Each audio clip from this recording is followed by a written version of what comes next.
¿Qué le pasa al Real Madrid? Porque con la temporada 2026-2027 a punto de comenzar, analizamos al nuevo Real Madrid y nos preguntamos si era Mourinho el técnico que necesitaba. ¿Acertó el club en los refuerzos? ¿Sus números y presente los avalan? En el siglo XXI el Real Madrid siempre ha sido el espectro que se cierne sobre el deporte. Es el club en el que casi todos quieren jugar, ya que posee más dinero que cualquier otro. En la temporada 2023-2024, el Madrid se convirtió en el primer club de la historia en registrar ingresos superiores a los 1.000 millones de euros, mientras que el siguiente más rico, el Manchester City, se quedaba atrás con unos escasos 838 millones. Pero una combinación de inestabilidad institucional, impaciencia y el deseo insaciable del presidente Florentino Pérez de contar únicamente con los jugadores más famosos impidió que el Madrid transformara realmente su ventaja económica en un dominio similar al de los Dodgers de Los Ángeles en el béisbol. Pero hace 2 años parecía que eso podría suceder. En la liga, el Madrid perdió un solo partido, terminó con 95 puntos y lideró el campeonato tanto en goles a favor como en contra. En la UEFA Champions League eliminó al Manchester City en los penaltis un año después de haber sufrido una humillante derrota ante ellos en semifinales. Y aunque la siguiente semifinal contra el Bayern Múnich llegó a la prórroga, fueron los bávaros quienes se aferraron desesperadamente al resultado, teniendo la fortuna de lograr una ventaja mínima que se esfumó rápidamente. El Madrid conquistó su 15º título de Champions League tras vencer 2-0 al Borussia Dortmund. El delantero estrella Vinicius Jr., que entonces tenía 23 años, quedó segundo en la votación del Balón de Oro, mientras que Jude Bellingham, de 19 años, terminó tercero y fue nombrado Jugador del Año de la Liga en su primera temporada con el club. Este ya era el mejor equipo del planeta, y a ellos se sumó quizás el mejor jugador del mundo, cuando Kylian Mbappé, a sus 25 años, dejó finalmente que expirara su contrato con el Paris Saint-Germain.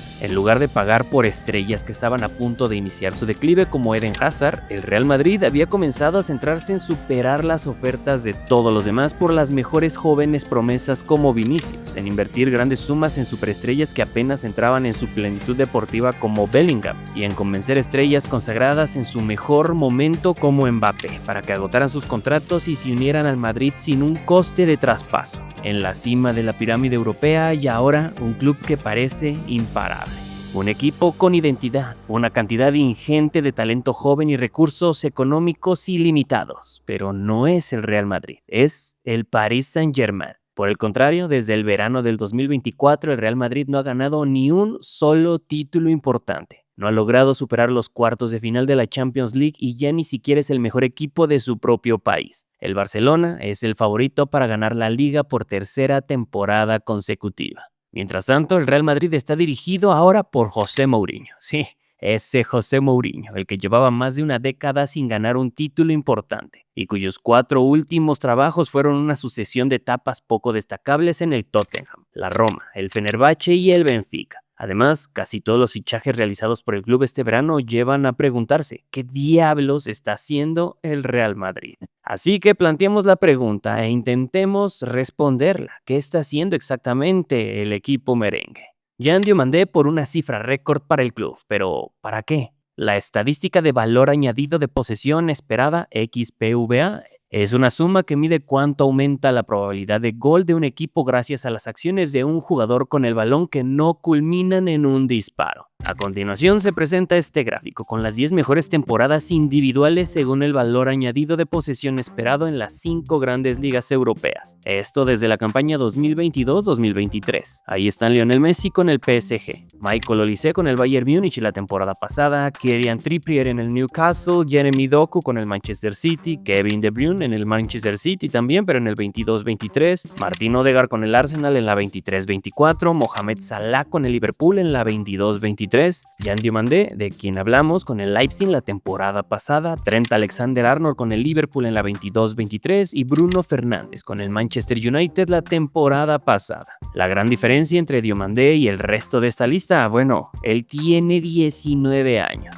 mientras que los siguientes jugadores más jóvenes tenían 24. Es un indicador tan claro como se puede encontrar de que estamos ante una futura estrella. Sin embargo, eso no quiere decir que este fichaje no conlleve muchos riesgos. Diomandé solo ha sido titular en 34 partidos de las ligas nacionales profesionales a lo largo de su carrera. Además, existe un largo historial de jugadores que brillaron en la Bundesliga a una edad temprana, pero que luego no lograron trasladar ese rendimiento a ligas más competitivas, como la Premier League o la Liga. Los 125 millones de euros que el Real Madrid pagó por Diomandé representan la cifra más alta que el club ha desembolsado jamás por un jugador. Aunque los detalles del pago carecen de importancia para un equipo tan rico como el Madrid, lo que resulta desconcertante es cómo encaja en el equipo. Cuando parecía que el Madrid podría estar dispuesto a desprenderse de Vinicius Jr. a principio de este verano, el fichaje de Diomandé tenía más sentido. Perder al que quizás sea el mejor extremo del mundo conduciendo el balón y dominando el juego para reemplazarlo con la siguiente mejor opción.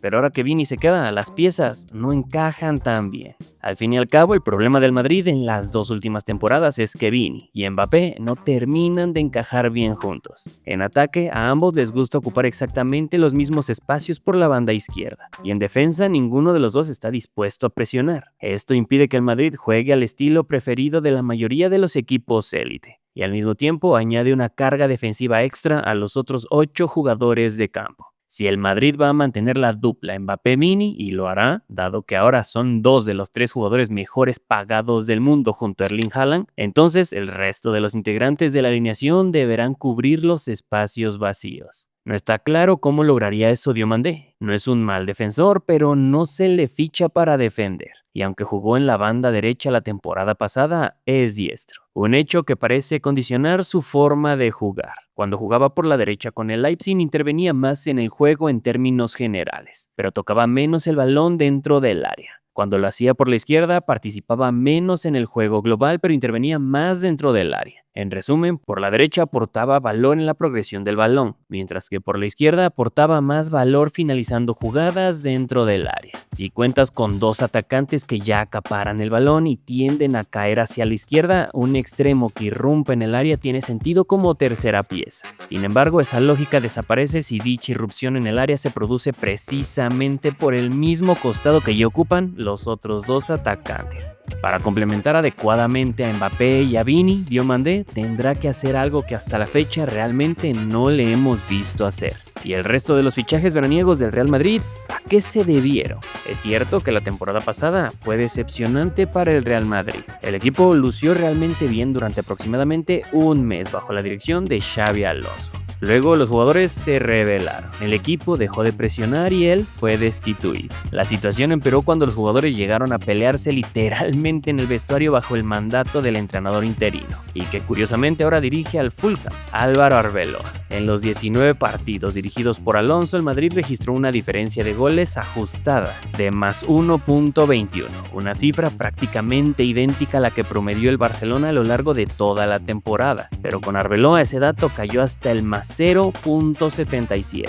Esa primera mitad de la temporada fue prometedora y a lo largo de toda la campaña el Madrid fue el segundo equipo más veterano de la liga, solo por detrás del Barcelona. La edad media del Madrid, ponderada según los minutos jugados, fue de apenas 25.3. Si a esto le sumamos que Bellingham y Arda Güler disputaron solo cerca de la mitad en los minutos disponibles y que Alexander Arnold jugó apenas un tercio del tiempo, había motivos de sobra para esperar una mejora interna. Entonces, ¿cómo se explican otros 4 de los principales fichajes estivales del Madrid? Marco Cucurella llega de 28 años, lateral, 55 millones de euros procedente del Chelsea. Denzel Dumfries, 30 años, carrilero, 20 millones de euros procedente del Inter de Milán. Ibrahima Konate, 27 años, central, agente libre procedente del Liverpool. Y Bernardo Silva, con 31 años, siendo centrocampista y agente libre procedente del Manchester City. Aunque el dinero no sea realmente un problema para el Real Madrid, hay un aspecto en el que sí importa. Pagan sueldos tan elevados a sus jugadores que resulta difícil lograr que se marchen si las cosas no salen bien.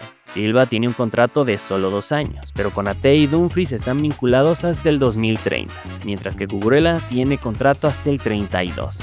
Ni Cucurella ni Dumfries han rendido nunca con la regularidad suficiente como para afirmar con seguridad que cualquiera de ellos mejoraría al Real Madrid. Silva sin duda mejoraría al equipo si estuviera en su plenitud física.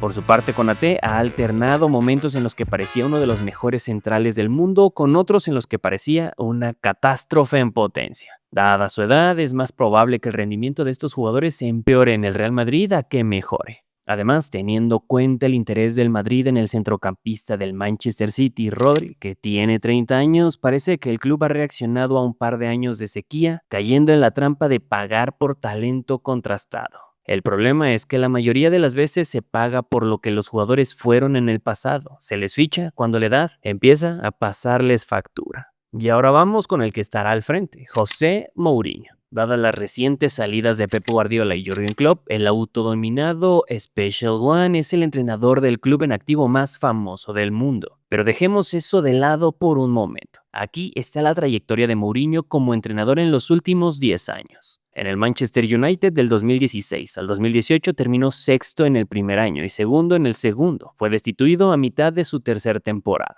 En el Tottenham dirigió de 2019 a 2021, pero nunca dirigió una temporada completa. El club terminó sexto y séptimo en las 2 temporadas parciales que estuvo en el club. En la Roma del 21 al 24 terminó sexto en la Serie A en sus 2 primeras temporadas. Ganó la UEFA Conference League en el primer año, llegó a la final de la UEFA Europa League y la perdió en el segundo, y fue destituido a mitad de la tercera temporada. En el Fenerbahce del 24 al 25 terminó segundo en su primera temporada y fue destituido al comienzo de la segunda tras perder contra el Benfica en una eliminatoria de clasificación para la Champions League. Y en el Benfica del 25 al 26 se mantuvo invicto en la Liga Portuguesa, pero terminó tercero y no logró clasificarse para la Champions League. Expongo todo esto porque cuando tu mayor logro de la última década es haber ganado la tercera competición continental de Europa en importancia, eso no suele bastar para acercarse siquiera al puesto de entrenador principal de un club como el Real Madrid. Por tanto, el fichaje de Mourinho solo cobra sentido si se tiene en cuenta su fama.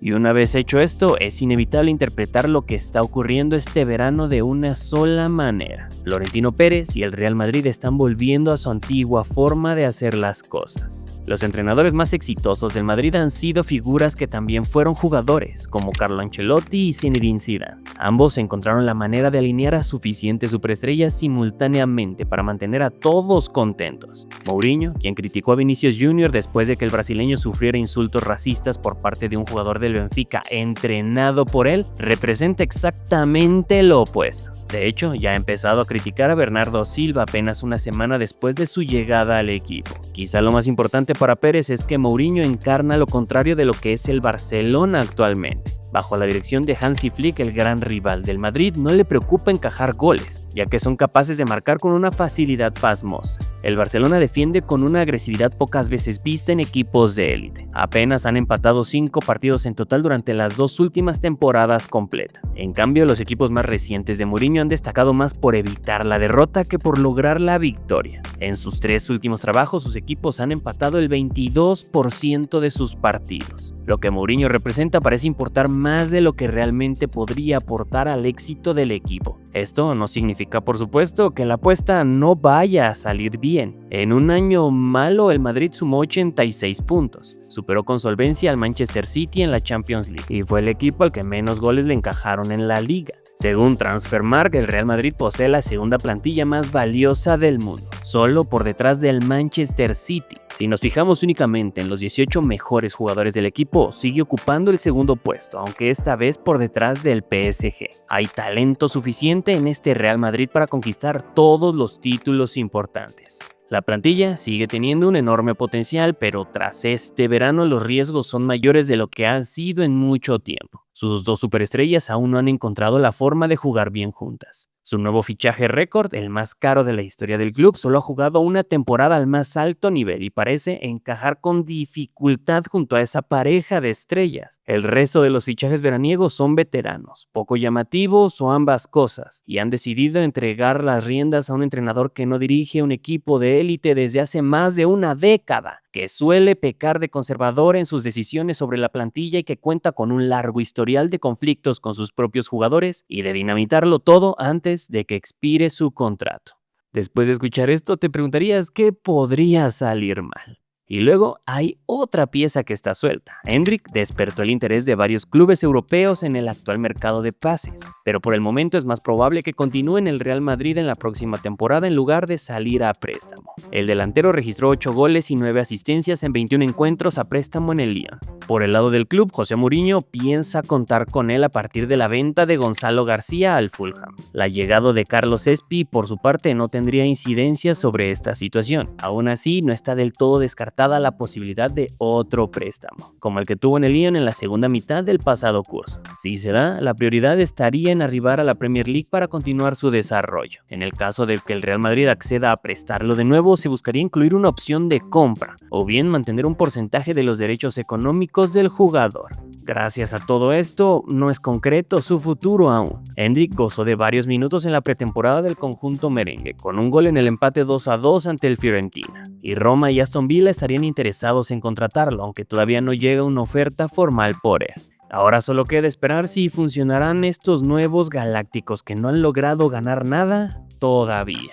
Y creo que sería un buen momento para recordar algunos de los momentos que marcaron la era de los primeros galácticos en el Real Madrid, porque el mundo del fútbol nunca había visto algo similar. Los galácticos del Real Madrid tenían todos los ingredientes de un éxito taquillero, una plantilla conformada por los mejores futbolistas, con el perfil más alto en todo el mundo, capaz de arrollar a sus oponentes en la cancha y crear una marca global fuera de ella. Bueno, al menos ese era el plan. La elección de Florentino Pérez como presidente del Real Madrid en el 2000 fue el inicio de una nueva era en el club. El empresario puso en marcha un proyecto que contemplaba el fichaje de las más grandes estrellas del fútbol, los Galácticos. El verano del 2000 no era un momento obvio para que se produjeran cambios sustanciales dentro del Real Madrid. El club acababa de ganar su segunda Champions League en 3 años, luego de haber sufrido 32 años de sequía en la Copa Europea. De hecho, Lorenzo Sanz convocó elecciones anticipadas con la intención de aprovechar los éxitos europeos para asegurar la presidencia, todo con miras al 100 aniversario de la fundación del club, que se celebraría 2 años después. Sin embargo, no todo marchaba bien tras bastidores. La deuda del club era grave y crecía a diario. Eso le dio una oportunidad a Florentino, uno de los empresarios más acaudalados de España. Pérez hizo su fortuna aprovechando el boom inmobiliario español potenciado al gigante de la construcción ACS. Ahora Florentino se comprometía a sanear las finanzas del Real Madrid. Eso y fichar a Luis Figo, el mejor jugador de la Liga de España. Con ambas promesas, Pérez se impuso a Sanz por un poco más de 3.000 votos en los comicios del 16 de julio del 2000. La elección fue reñida, pero la votación a través del correo se inclinó fuertemente a favor de Pérez. Por primera vez en la historia del club, el aspirante a la presidencia superó al titular que peleaba por la reelección.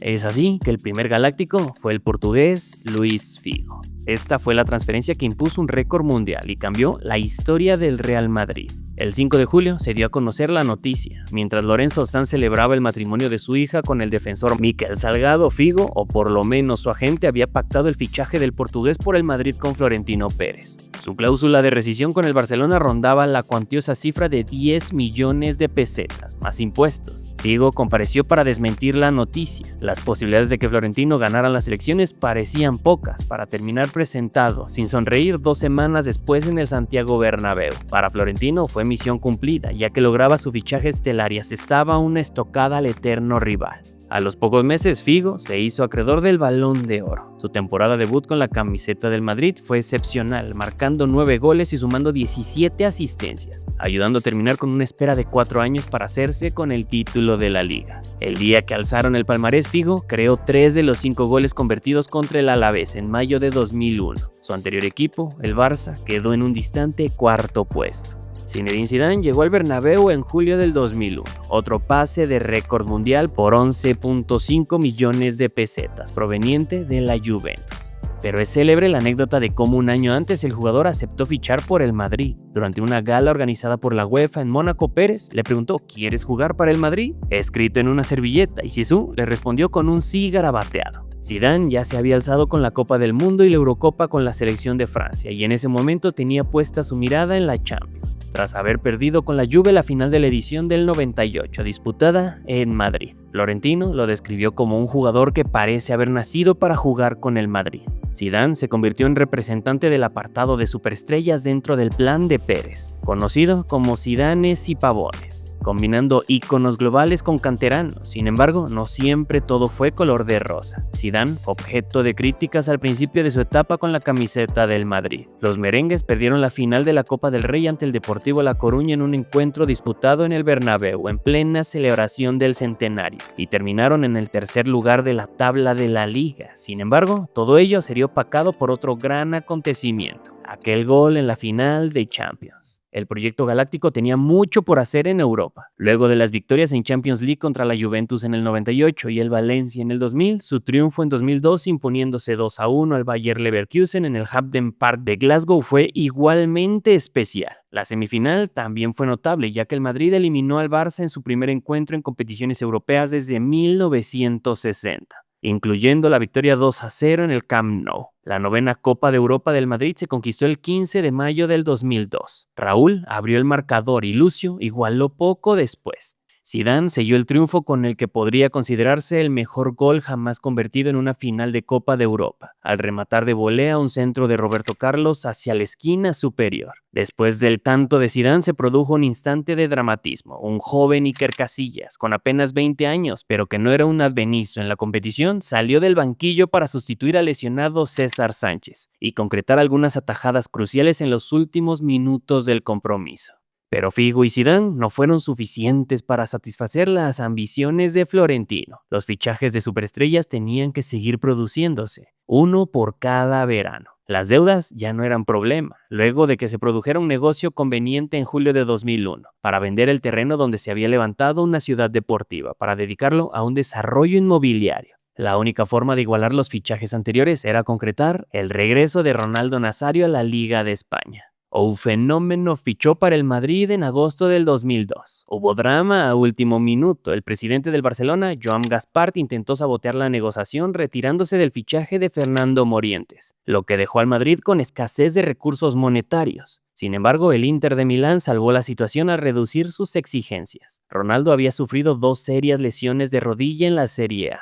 No obstante, tras haber ganado el botín de oro del Mundial 2002, su carrera parecía volver a levantarse. Al ingresar como sustituto en un cotejo contra el Alavés, el 6 de octubre de ese año, Ronaldo marcó gol luego de haber pasado un minuto en la cancha y terminó el encuentro con un doblete. El Madrid ganó la Liga de la mano de Ronaldo, máximo goleador del club. Y Florentino continuó. El reemplazo de Makelele, según el propio presidente, era David Beckham. El cuarto fichaje galáctico fue la única incorporación del plantel madridista en el verano del 2003, un día después de que se oficializara la negociación por 35 millones de euros. El 1 de julio de ese año, 1.500 periodistas asistieron a su presentación. Los personeros del club afirmaron haber recibido más solicitudes de acreditaciones para el acto de Beckham que en una semifinal de Champions. Una semana antes, el ex asistente del Manchester United, Carlos Queiroz, había sido designado para liderar esta nueva etapa. El inicio fue sumamente prometedor. Beckham marcó gol en su debut como local en la Supercopa de España y volvió a hacerlo unos días después en su primer partido de Liga. Incluso el Madrid venció 1-2 al Barcelona en el Camp Nou el 6 de diciembre del 2003, llevándose su primer triunfo en un clásico español en dicha plaza en 20 años. Para la primavera eran líderes de Liga y alzaron la Copa del Rey, pero el Madrid no volvería a ganar otro trofeo en la era de los Galácticos. Y entonces la pregunta surgió: ¿qué hacer cuando se agotan los Galácticos? Michael Owen fue fichado en agosto del 2004, pero no pudo aspirar a igualar la repercusión causada por Figo, Zidane, Ronaldo y Beckham. El inglés hizo las maletas un año después. Se produjo un periodo de sequía sin precedentes. El Real Madrid pasó 3 años sin trofeos por primera vez en medio siglo. 5 directores técnicos, algunos de ellos casi olvidados por completo. Queiroz, seguido brevemente por José Antonio Camacho, luego Mariano García Remón, el brasileño Vanderlei Luxemburgo y Juan Ramón López Caro. Todos fracasaron en sus intentos de ganar siquiera un título. Incluso, el término galáctico adquirió una connotación cada vez más negativa. Las giras de pretemporada de Beckham y el club fueron consideradas como ejemplo del enfoque sesgado del club, poniendo las prioridades comerciales por encima de los éxitos deportivos. Para empeorar la situación, el Barcelona buscaba emprender un proyecto más dinámico bajo las órdenes del presidente Joan Laporta y el director técnico Frank Rijkaard, que redundó en su título de liga en 2005. Pero todo comienzo tiene un final y Florentino Pérez renunció. La dimisión de Pérez estremeció al fútbol español. No me lo esperaba, expresó Enrique Cerezo, presidente del Atlético de Madrid. Ángel Torres, presidente del Getafe, afirmó: las cosas deben estar muy mal para que Florentino Pérez arroje la toalla. 2 derrotas consecutivas fueron la gota que derramó el vaso. Una derrota en Liga con marcador 2-1 de visitante ante el Mallorca, con una defensa de 4 zagueros que ponía en evidencia la deficiencia del plantel. Se produjo inmediatamente después del triunfo 0-1 del Arsenal en Champions League en el Santiago Bernabéu. El Madrid también había sido humillado en Copa del Rey, perdiendo 1-6 en su visita al Zaragoza. Florentino consultó al capitán Raúl y al técnico López Caro para luego presentar su renuncia. El Real Madrid necesita un cambio, afirmó. Quizá yo he maleducado a los jugadores en ese sentido. El único culpable soy yo. El ambiente dentro de la plantilla era nefasto. Sergio Ramos criticó la actitud de sus compañeros tras la caída en Mallorca, mientras que Raúl y Ronaldo intercambiaron dardos verbales. Un vestuario roto, egos difíciles de controlar, peleas dentro del vestuario, trofeos que no llegaban. ¿Eran otros tiempos que no volverán? ¿O es que en realidad ya volvieron?